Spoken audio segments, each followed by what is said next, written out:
je n'ai jamais c'est la pensé, quadrature du cercle. je n'ai jamais pensé, et ce que j'ai écrit le prouve, autant sous Mitterrand que sous Chirac et d'autres, je n'ai jamais pensé que être de gauche valait certificat de baptême. Sans aller jusque-là. Non, mais je n'ai jamais pensé que la gauche était propriétaire du bien. Sur les questions internationales, cela m'a été assez reproché. Je suis désolé, mais je suis plus proche.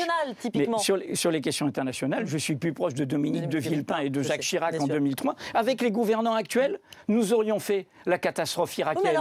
Nous y aurions participé. Et c'est elle qui a produit l'État islamique. D'accord, mais alors si on reste sur la question internationale, la remise de Légion d'honneur la semaine dernière, où il y a 10 jours.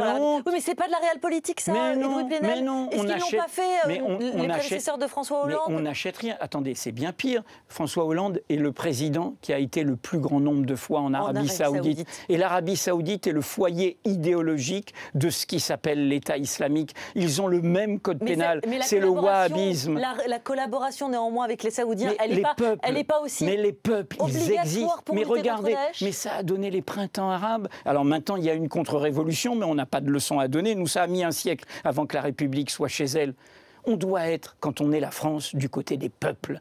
Pas du côté des tyrans, pas du côté des monarques absolus. Et on est aujourd'hui du côté de Monsieur Sisi. Mais d'accord, mais c'est une. Chirac et la Légion d'honneur, excusez-moi, Omar Bongo, le roi Mohamed. Excusez-moi, bien sûr, mais cela nous envoie dans le mur.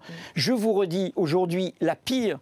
Bien pire que Moubarak en Égypte, c'est le maréchal Sisi. Aujourd'hui, la gauche laïque qui protestait contre les frères musulmans, elle est dans les mêmes prisons, elle subit les mêmes tortures. Et je vous le dis avec un peu de fierté, car le manifeste de Mediapart, Combat sur une presse libre, vient d'être traduit par un éditeur audacieux, égyptien, en arabe, dans un pays où la liberté de la presse est menacée.